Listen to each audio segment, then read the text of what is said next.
Hello everybody and welcome back. So the final section, environmental engineering in Arizona, gets even more personal, which is great. Okay, let's just get to it. I have a poem if you're into that. Awesome. So we've seen this once before. We talked about the water cycle and precipitation, how precipitation influences everything, right? This is our precipitation map of the United States, right? So we notice blues tend to be the very most, especially along the coast, Pacific Northwest, greens in the middle all the way down to our tans and kind of brown and red colors. Pay attention, right? So notice that we kind of have this vertical, the so-called 100th parallel, I think it is, that kind of divides, right, the part of the country where stuff can easily be grown, agriculture, right, from the part of the country where stuff could not be easily grown. And what is that dividing line exactly? It's about 20 to 25 inches of rain annually. That is what you need as a rule of thumb in order to grow crops. So everything you see that is less than that, everything from about here on west, would have been considered the Great Arid West historically, and is somewhere where you can't just grow crops without having to add extra water. And notice that we are very much included in that here in Phoenix.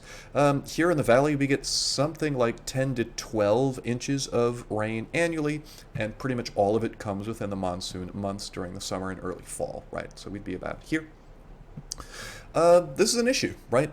This has been an issue for Arizona historically, and it has been an issue for the people who live within what is modern-day Arizona, since there have been people here, which has been a long time, right? So this is an eternal problem, is kind of what I'm getting at, right? So we have our modern solution for the lack of rain and having to grow stuff, but there are other ways that this problem might have been approached. A lot of commonalities between these, similar outcomes, maybe differences. Awesome. So these are the ancestral Hohokam people who occupy what is modern-day Salt River, right? Modern-day Phoenix.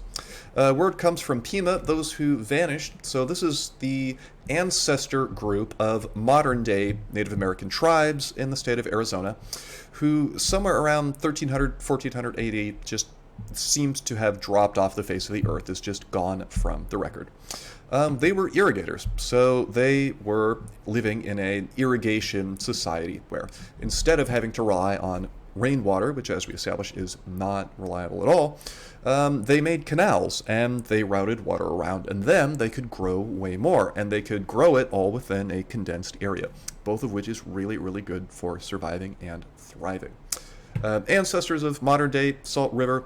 It is not known exactly when this group of people would have arrived, but it could have been thousands of years. It could have been thousands of years even before zero, right? So thousands of years BC when they arrived. This is not totally known. Living in modern-day Phoenix and irrigating. And the canals that they built, importantly, right? It's an extensive system. So here's our Salt River flowing through, right? Highway 51 would be like through here, and here's 101 very roughly, right? And I want to say that Scottsdale Community College would be something like here. Okay. These canals that were built by the Hohokam were built on the basis of the way that things drained and the overall terrain and just the kind of geology of everything here. And that stuff doesn't change over time. So as an interesting fact, whenever people came along much later to build canals in the Phoenix area, a lot of times they ended up discovering these old canals as part of their excavation. In other words, the matter of where to best build the canals hasn't changed. So the new canal system that exists in Phoenix to this day kind of exists as an overprint on top of the ancestral canal system, which is cool. This didn't work, right? Now, when we talk about water resources later on, we will go through the fullest discussion that you can ever imagine of why irrigation societies collapse. Every single irrigator or reclamation society, as it's called, right? People who use canals and who kind of fight against the forces of precipitation and rain, right? Everybody who has ever tried to fight that fight has lost, with the only exception being us, who are still here today, right? There's a long history of this, everything from ancient Sumeria to Alexander the Great to Egypt, all the way up to the modern day. No joke, right? As far as the Hohokam people, right? Why did they disappear? It's complicated. Here's what we think happened. There was a huge population boom. There was a drought. There could have been disease or war or some sort of exacerbating issue, basically. But there are some issues that you always get with irrigation. The quick version, right? Problems with irrigation and with canals and trying to control nature in that way. Silt, salt, and stupidity, kind of in that order, right? So canals tend to clog up with silt, right? So stuff that is like sand doesn't get mobilized. You don't have to worry about it. Whenever there's flooding or whatever, the sand doesn't go anywhere. Stuff that is really small, like clay-sized particles, tiny, are actually really good for soil, and you're fine having lots of sand and clay in general in your soils, right? The clay also tends to be really mobile, so it doesn't pile up, gets out. The silt tends to pile up in the canals, and excavating the silt out of them is incredibly tough. I mean, thousands upon thousands of man-hours to do it. Salt as well, right? So whenever you have irrigation like this, right, and you use the canals in order to flood these fields, right, it tends to build up the amount of salt, which over time destroys the soil chemistry. The final part of it is stupidity. What do I mean? Essentially, building a society this way requires that somebody be in charge and have a pretty good idea of where the future is headed and make good centralized planning decisions consistently, which is impossible over the long term. So there's a collapse. It is strongly believed that people who are modern day are descendant of these people, but what exactly happened in the meantime is not clear. We're going to jump ahead to some of the more major developments that we might be familiar with, right? So this is a picture of the famous Hoover Dam. This is exactly as it appears. The rocks there are black and white. It was built for two reasons. The first one was to control the Colorado River and to irrigate, control nature. Second one is to generate so-called hydroelectric electricity, which it does generate a ton of, and that is a huge bonus. It's up at the border of AZ and Nevada along the Colorado River. Built in the 1930s, it was a Depression-era giant federal project where you had thousands of people working, hundreds of people die actually in the process. It was considered to be among the greatest engineering feats in the history of the world whenever it was built. And, you know, it was built for somewhat questionable reasons, right? Even though it might have gotten some good results. So I have this included really quickly just to touch on the old ways that people would look at nature. I'm going to put a pause point and let you read it. There's a second dam built on the Colorado River later because one of them was not enough, right? What were those two reasons? You remember what the other two reasons were? Yeah. So we're trying to control nature, right? Get around the fact that there's no precipitation. We're trying to concentrate water and then spread it out into the places that need it because there is simply not enough precipitation per square foot for the whole state of Arizona. Never has been, never will be, never going to change. That's a problem. This was a way of trying to solve that and generate electricity at the same time. We got two dams, one river. Not a good policy. This one has issues which we'll talk about. Built much later, something like 1970. There was a Sierra Club movement to oppose it, which folded, and they should be ashamed of themselves forever. This one runs into the so-called dead pool issues. Essentially, because of drought in the Southwest, it has gone way down, right? So here's a door. You can imagine a person would be like this tall. Okay, so this is a huge loss, right? This is where the old water line is. This is where the new water line is, and it's not that old, to be clear. Lowest all-time low point on this one is something like 2021. Drought has been going on in the American Southwest since about 2000, getting really bad. This is the so-called bathtub ring. It is a problem. Why is it a problem if the water level gets down low? Because if it gets down low enough, then this enormous billion dollar project is no longer able to generate any electricity, which is a huge issue. And if it gets down even lower than that, then it is no longer serving its other function either of being able to control the river, control flooding, divert water where it is needed to be able to provide water for agriculture. So it is very possible, right, that drought continues, that there is an issue with this, and that this eventually has to be abandoned in the future. No telling. Definitely not going to happen tomorrow, but on the scale of 5, 10, 20 years, this is a massive problem. And a lot of it stems from the fact that we have two dams built on the same river. Okay.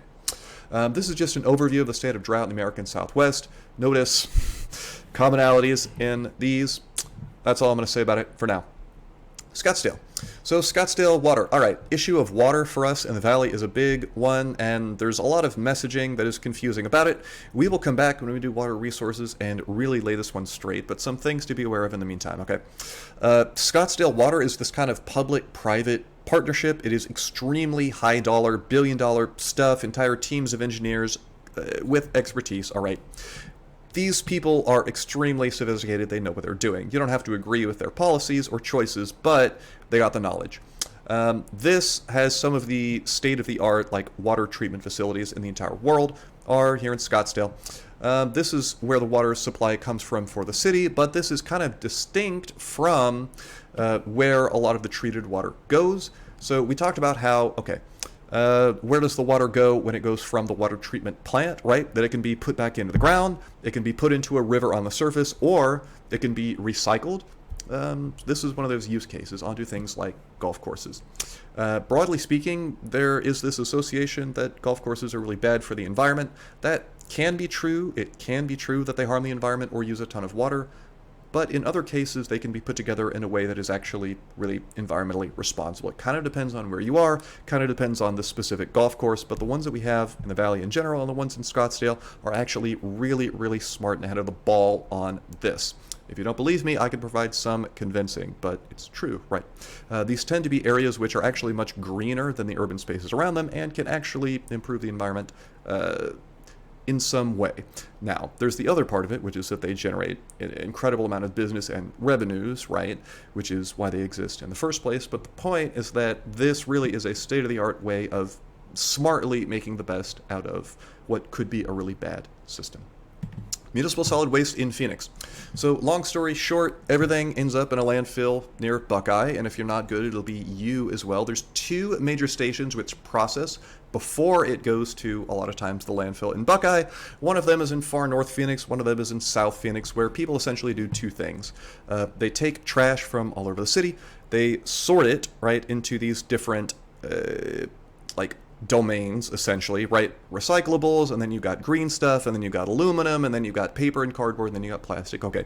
And then, depending on what it is, it goes off to a different place. Different stuff gets recycled differently. A lot of it goes into the landfill, and we're done, right? A lot of the stuff that is recycled is put through this thing called a baler, almost like a bale of hay. It's put into these packages and then sold to the highest bidder for however much they're willing to pay for it, and then whatever they do from there with it, whether it's energy generation, whether it's something overseas, is sort of their business, is the idea. Recycling. So if you have questions about recycling, I am the de facto recycling guy for the whole campus, so you can just ask me, but in general, this one kind of requires a mindset shift for a lot of us. So recycling might be something that we hear about, and it sounds like really promising, like a way to solve a lot of issues, and oh my god, it's so important that we're doing it. And it is, except that not all recycling is created equal, right? Some stuff is incredibly recyclable, and some stuff is not recyclable at all, right? So this phrase, when in doubt, throw it out, is because it is actually better to throw out stuff that is contaminated than to throw contaminated stuff in with recycling. So we have our baler here, right? Notice how it all gets smushed together.